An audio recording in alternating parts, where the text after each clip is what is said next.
The coffin was about to close. Hundreds of people dressed in black stood in silence. The church was so quiet you could hear a pin drop. Roses covered the expensive wooden box where Marcus DeLuca lay, the most feared man in the city. His face looked peaceful, like he was just sleeping. But everyone knew he was dead. Dead for 3 days now. The priest raised his hand, ready to give the final prayer. Marcus's wife Victoria stood at the front, her face hidden behind a black veil. She wasn't crying. She stood like a statue, cold and still. Next to her was their son, Vincent, a young man with angry eyes and clenched fists. He looked like he wanted to punch something. Behind them stood 50 men in dark suits. These weren't just any men. They were dangerous. They were part of Marcus's world, a world of secrets, money, and blood. They called themselves businessmen, but everyone knew the truth. They were the Mafia. The heavy church doors were closed. 2 guards stood outside, making sure no strangers got in. This funeral was private. Only family and family were allowed. The priest began, "We are gathered here today to say goodbye to..." Bang! The church doors flew open so hard they hit the walls. Everyone jumped. Heads turned. Gasps filled the room. A woman stood in the doorway. She was young, maybe 25 years old. Her skin was dark and glowing, even in the dim church light. She wore a simple white dress that looked cheap, like something from a thrift store. Her hair was pulled back in a messy bun. She was breathing hard, like she had been running. But it wasn't her appearance that made everyone freeze. It was her eyes. They were wide, wild, and filled with something nobody expected to see at a funeral. Hope. "Stop!" she screamed, her voice echoing off the stone walls. "Don't close that coffin." The priest's mouth dropped open. Vincent spun around, his face turning red with anger. Victoria didn't move, but her hands slowly tightened into fists. 2 large men in suits immediately stepped forward, blocking the woman's path. One of them, a giant with a scar across his cheek, growled, "Who the hell are you?" The woman ignored him. Her eyes locked on the coffin. She started walking forward, her bare feet slapping against the cold marble floor. She wasn't wearing shoes. "Get her out of here," Vincent hissed. "Now!" The 2 guards grabbed her arms. She struggled, kicking and twisting. "Let me go." "You don't understand. He's..." "Throw her out," Vincent shouted. His voice was full of rage. "This is a private funeral. You have no right." "He's alive," the woman screamed. The entire church went silent. Even the guards stopped. They looked at each other, confused. The woman's chest was heaving. Tears streamed down her face. She looked at Victoria, then at Vincent, then at all the dangerous men staring at her. "Marcus DeLuca is alive," she said again, quieter this time. Her voice was shaking. "I saw him 2 days ago. At the diner where I work." Nobody moved. Nobody spoke. Then Vincent laughed.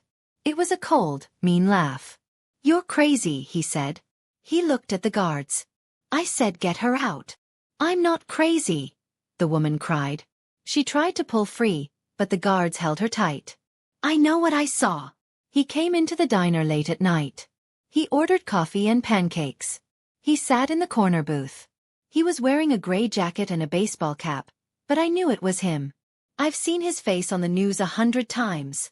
"My father has been dead for 3 days, Vincent said through clenched teeth. The doctors confirmed it. "We identified the body." "You're either insane or you're lying." "I'm not lying." She looked desperate now, searching the faces in the crowd for someone, anyone, who might believe her. "He left me a note. He wrote it on a napkin." The priest finally spoke up. "My child, grief can make us see things that aren't." "I'm not grieving," she shouted. "I didn't even know the man.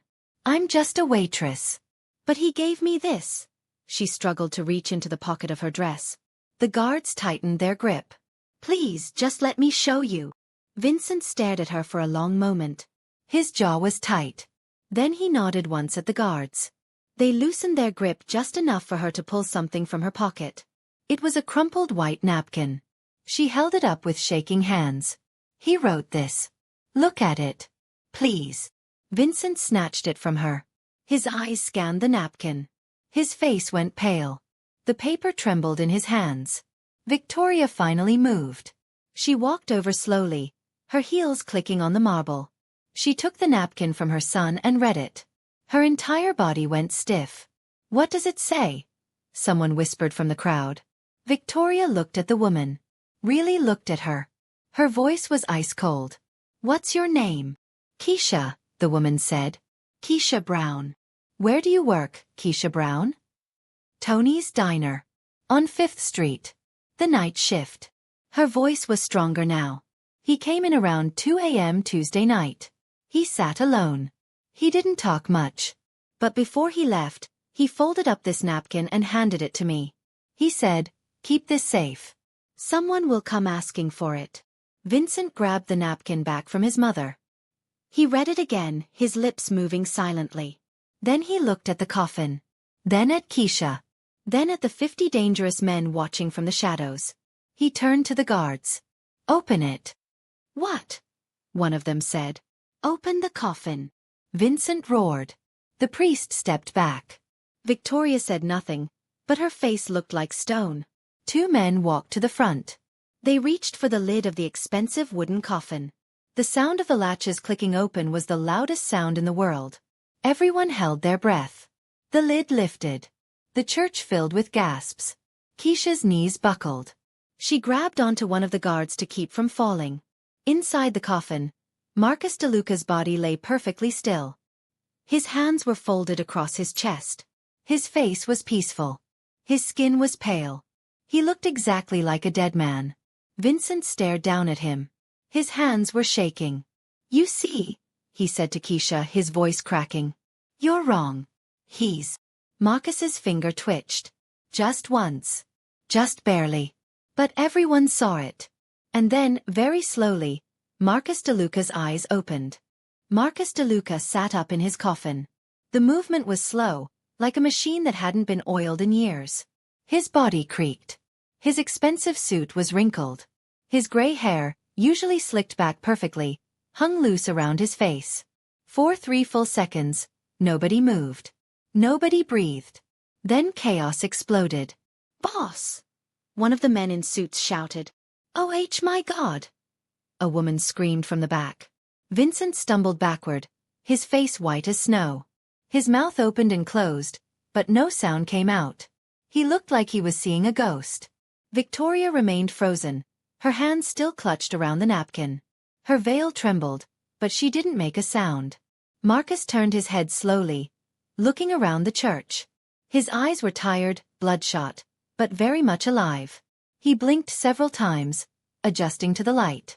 Then he coughed, a deep, rattling cough that made several people jump. "Water," he croaked.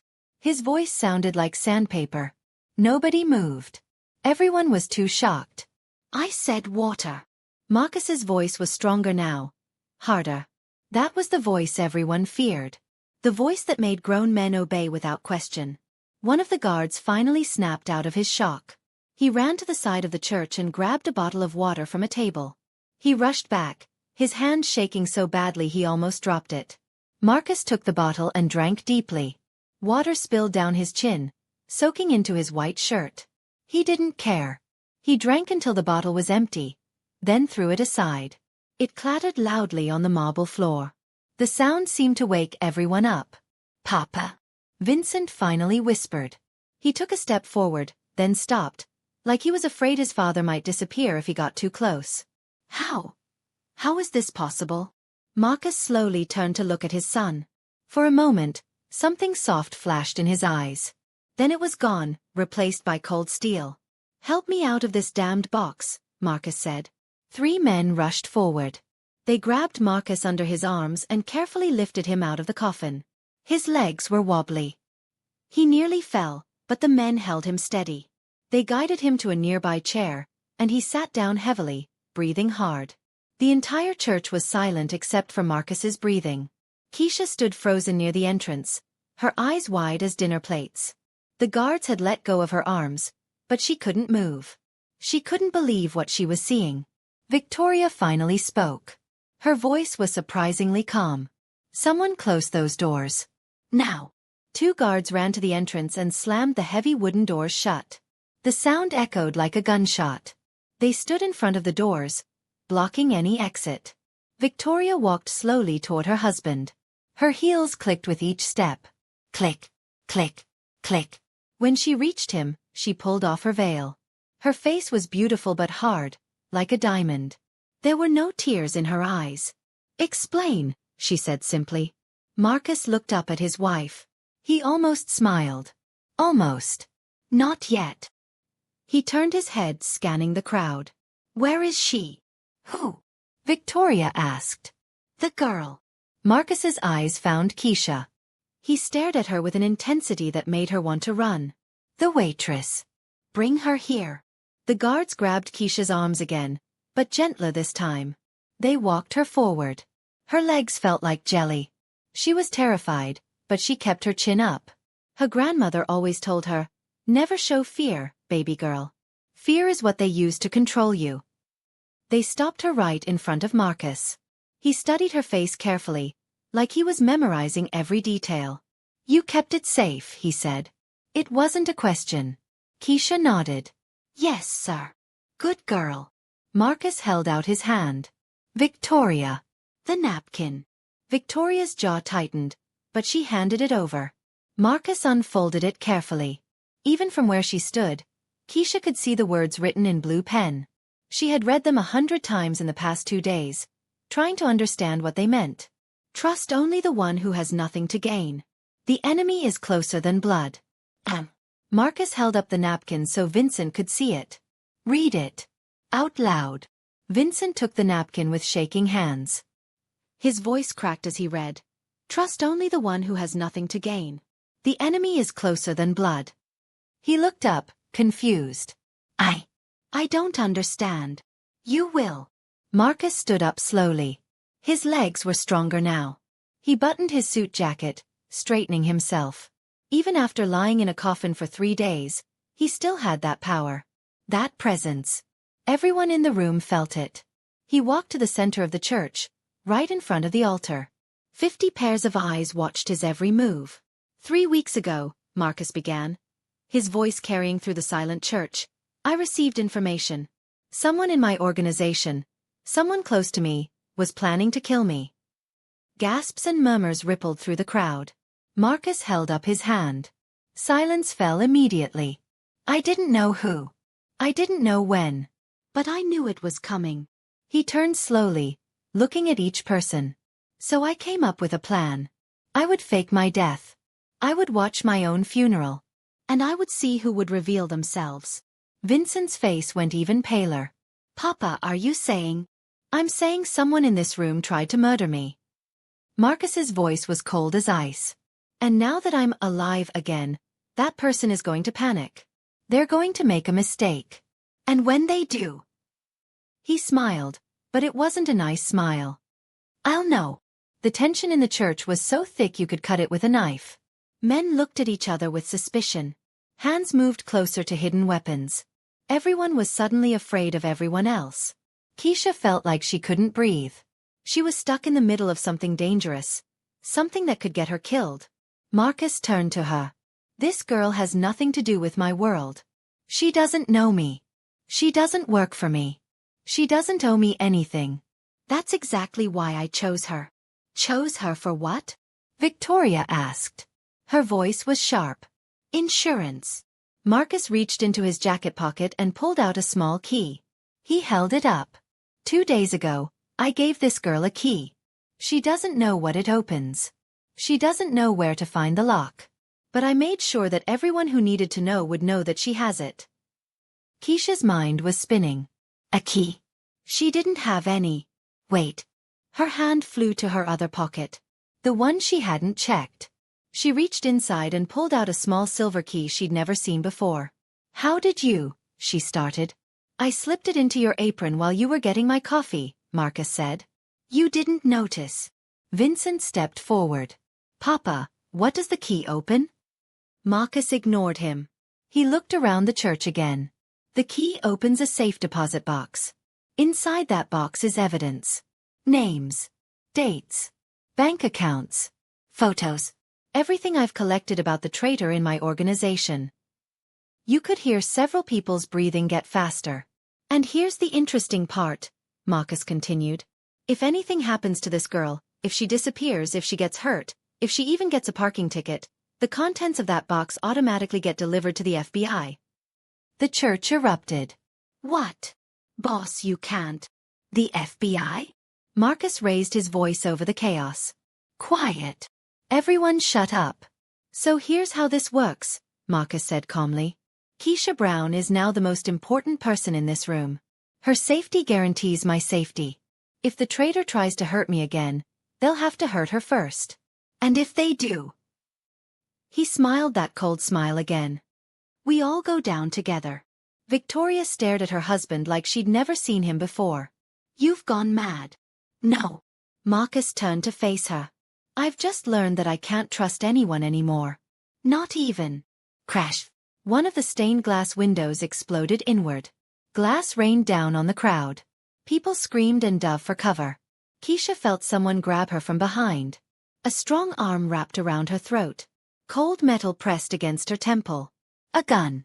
Nobody move, a man's voice shouted. Or the girl dies. Keisha couldn't see who was holding her, but she could feel his heart pounding against her back. He was scared. Desperate. Dangerous. Marcus stood perfectly still. His face showed no emotion. Let her go, Tony. Tony? Vincent gasped. Uncle Tony? What are you? Shut up, the man holding Keisha screamed. I didn't want it to be like this, Marcus. You were supposed to stay dead. You were supposed to. The church doors burst open behind them. Men in black tactical gear poured in, weapons raised. FBI! Nobody move! The FBI agents swarmed into the church like angry bees. There were at least 20 of them, all wearing bulletproof vests with big yellow letters that said, FBI on the back. Their guns were pointed at everyone. Drop your weapons, the lead agent shouted. He was a tall man with gray hair and a face that looked like he'd seen too many bad things. Hands where I can see them. The Mafia men hesitated. Their hands moved toward their guns. This was about to turn into a war. Do it, Marcus commanded. His voice cut through the chaos like a knife. Put them down. Now. Slowly, reluctantly, guns clattered to the marble floor. One by one. 20 guns. 30. Maybe more. The sound echoed through the church. But Tony, the man holding Keisha, didn't let go. His arm tightened around her throat. She couldn't breathe. The gun pressed harder against her head. Stay back. Tony screamed at the FBI agents. His voice was high and panicked. I'll shoot her. I swear I'll. Tony. Marcus's voice was calm. Too calm. You won't shoot her. Yes, I will. No, you won't. Marcus took a step forward. Because if you shoot her, that box opens. And if that box opens, everyone knows what you did. Including your daughter. Tony went silent. Keisha felt his whole body tense up. That's right, Marcus continued, taking another slow step forward. I know about Sarah. Your sweet little girl. She thinks her daddy is a legitimate businessman, doesn't she? She thinks you made your money through honest work. She doesn't know about the drugs. The murders. The families you destroyed. Shut up, Tony whispered. She's a teacher now, isn't she? Elementary school. 3rd grade. Marcus smiled that cold smile. What would happen if she found out the truth about you, Tony? What would happen if all her students' parents knew her father was a killer? I said shut up. Tony's hand was shaking. The gun trembled against Keisha's head. The lead FBI agent raised his hand, signaling his team to hold their positions. He was watching Marcus carefully, like he was trying to figure something out. Vincent looked confused. Uncle Tony. You tried to kill Papa? Why? You've been his partner for 20 years. He trusted you like a brother. Tony laughed. It was a bitter, broken sound. Like a brother? I was never like a brother to him. I was always the second choice. Always in his shadow. I did the dirty work while Marcus got all the glory. All the respect. All the money. I gave you everything, Marcus said quietly. You gave me scraps. Tony shouted. Spit flew from his mouth. I made you rich, Marcus. My connections, my deals, my risks. And what did I get? A pat on the head and a smaller cut. Well, I'm tired of being second place. Keisha's vision was starting to blur. She couldn't breathe right. The arm around her throat was too tight. Victoria spoke up from the side. Her voice was ice cold. So you decided to kill him and take over. It was supposed to be simple, Tony said. His voice cracked. The car accident 3 days ago. Marcus was supposed to die. Really die. But something went wrong. The driver chickened out at the last second. Marcus survived with just a few scratches. So he came up with this crazy plan to fake his death and smoke out the traitor. Tony's laugh turned bitter. I should have known. Marcus is always 3 steps ahead. 4 steps, Marcus corrected.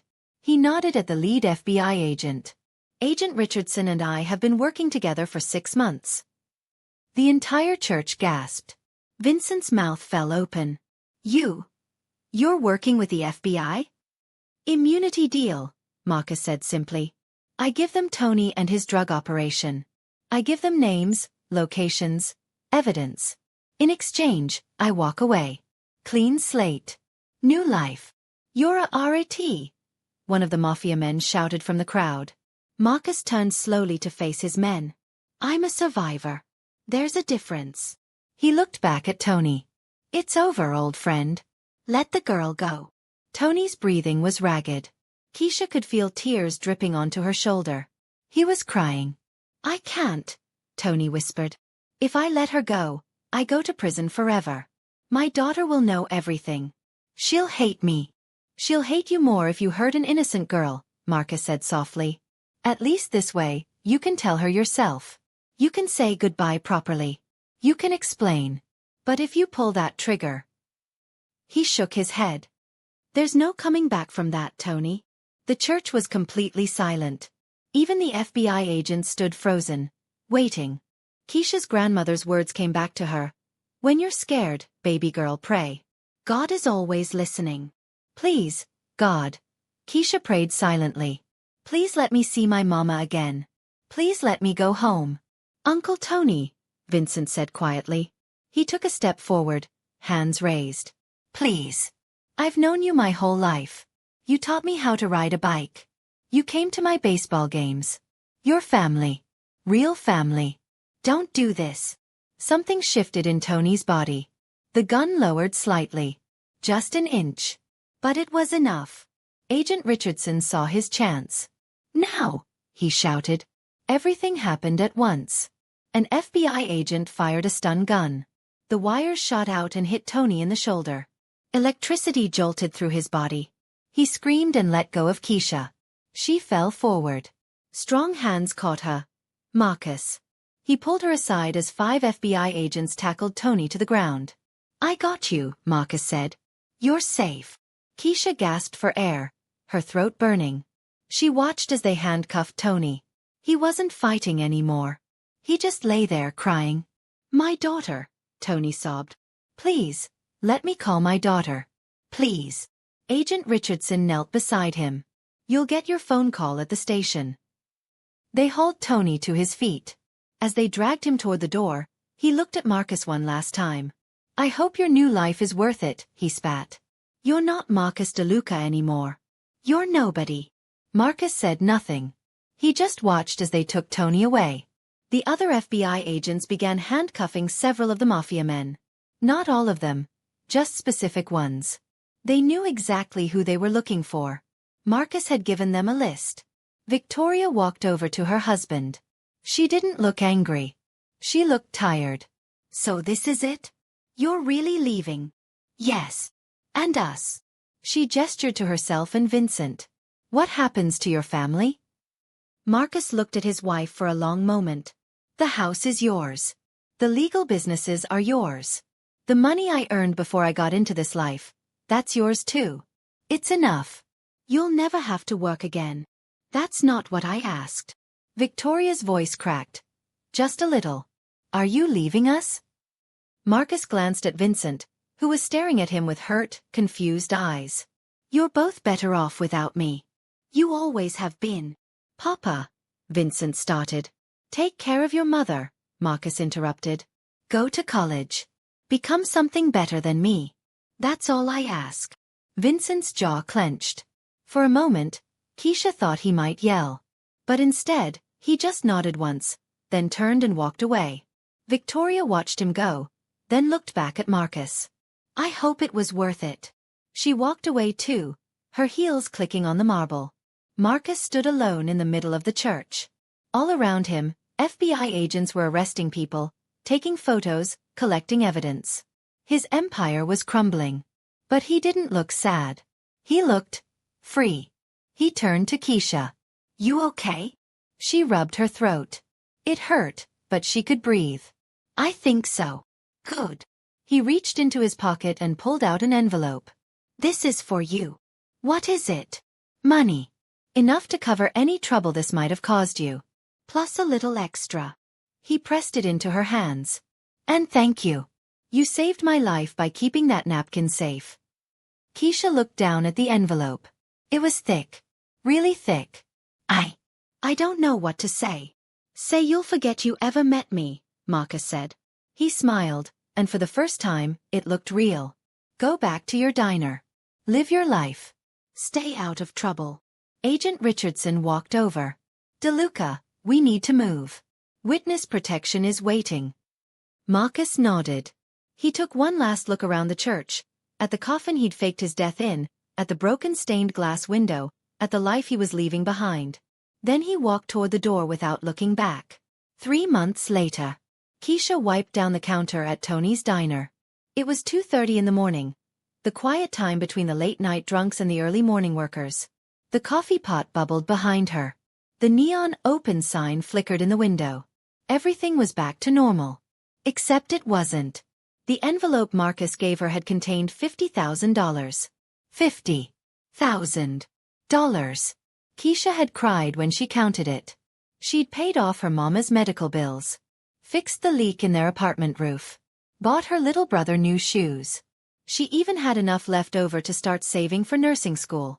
But the money came with nightmares. Every night, she felt Tony's arm around her throat. She felt the cold gun against her head. She woke up gasping, checking her windows, jumping at every sound. The bell above the door chimed. Keisha looked up, her heart jumping. It always jumped now when someone came in late. A woman walked in. She was maybe 40 years old, with dark hair pulled back in a ponytail. She wore jeans and a plain blue jacket. She looked tired but kind. Just coffee, please, the woman said, sitting at the counter. Coming right up. Keisha poured a cup and set it down. Cream? Sugar? Black is fine. The woman took a sip and sighed. Good coffee. Thanks. Keisha went back to wiping the counter. You're Keisha Brown, right? Keisha froze. Her hand tightened around the rag.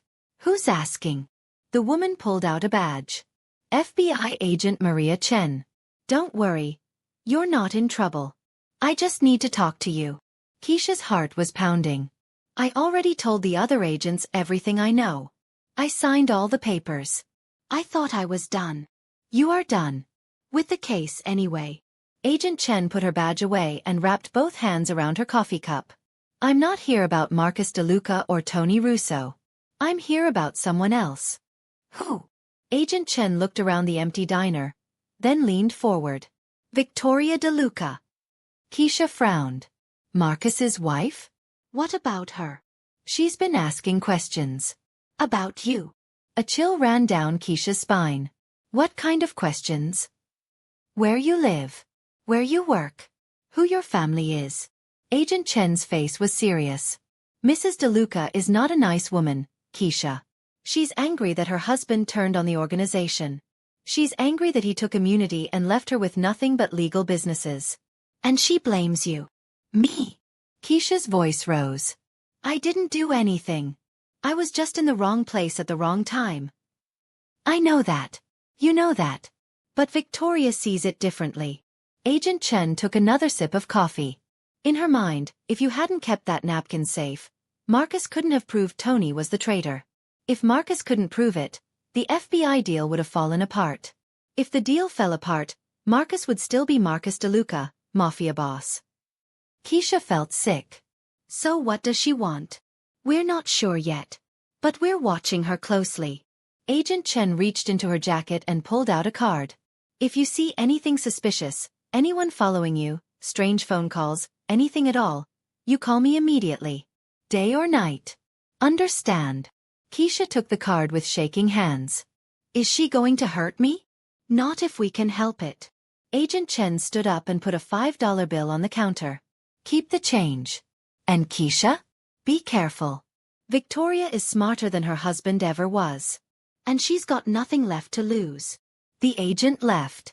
Keisha stood alone in the empty diner, holding the card, feeling the fear creep back in.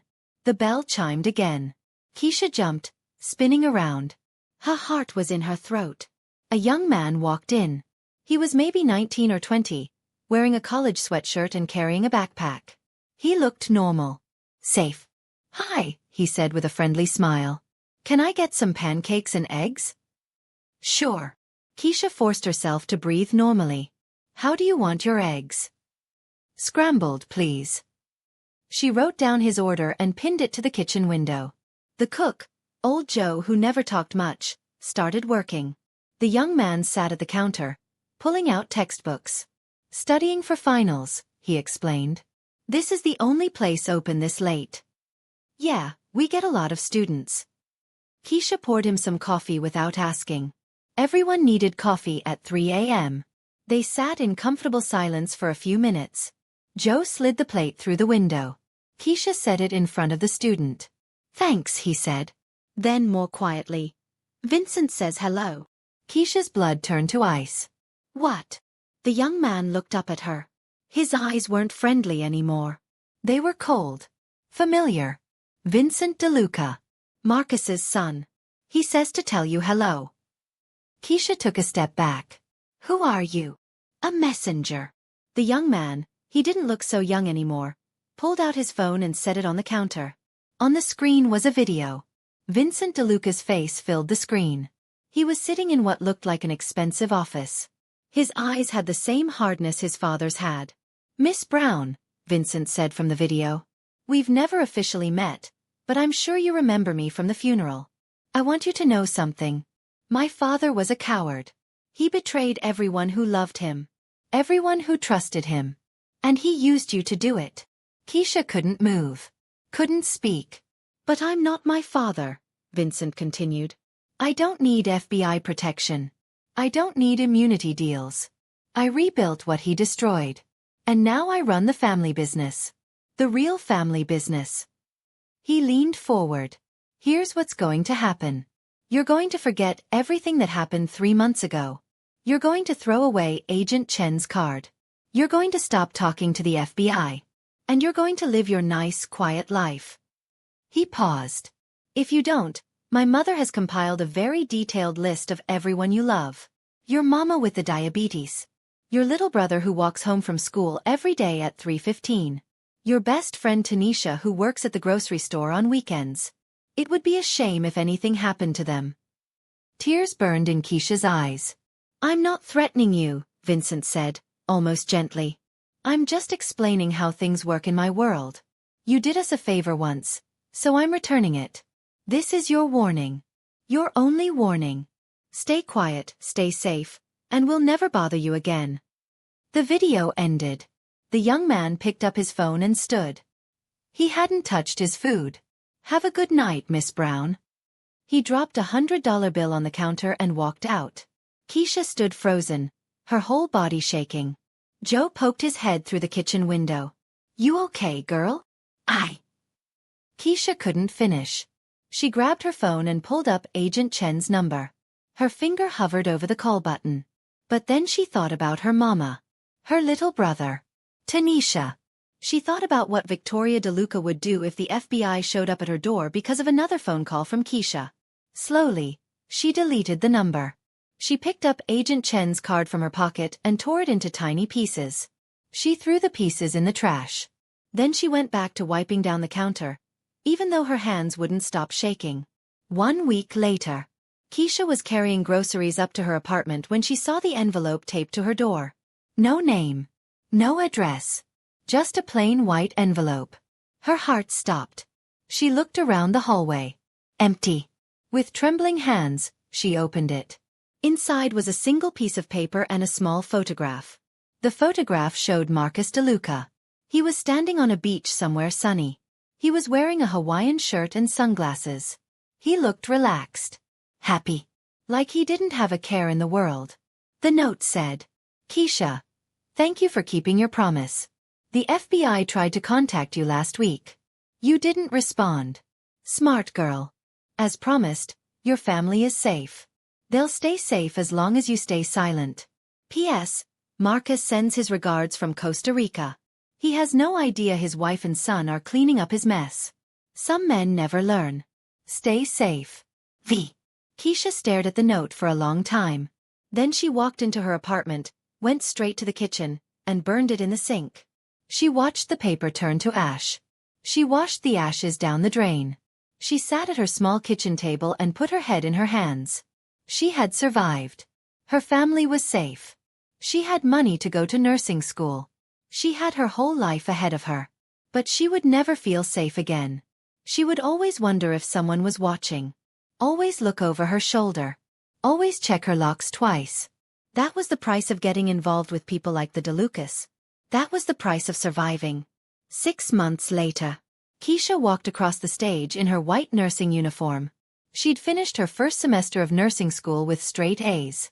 Her mama was in the audience crying happy tears. Her little brother was cheering so loud people were laughing. As she accepted her certificate, Keisha looked out at the crowd. In the very back row, she saw a woman in sunglasses and a hat. Victoria DeLuca. Their eyes met for just a second. Victoria nodded once. A small nod. A nod that said, I'm still watching. Don't forget. Then she stood up and left. Keisha's smile didn't waver. She waved to her family and took her picture with her certificate. She laughed and celebrated with her classmates. But inside, she understood the truth. She was free. But she would never really be free. Some stories don't have happy endings. They just have endings where you survive. And sometimes survival is enough. The end. Thank you so much for watching this entire story. Did you expect that final twist? Did you think Victoria would just let it go? Drop your thoughts in the comments. And if you made it to the end, you're part of our amazing community. Please subscribe to this channel to support our growth. We have more incredible stories coming your way. Hit that like button, share this with someone who loves crazy plot twists, and turn on notifications so you never miss another story. Where are you watching from? Tell us your country in the comments. Thank you for being here, and remember, sometimes the most dangerous enemy is the one you never see coming.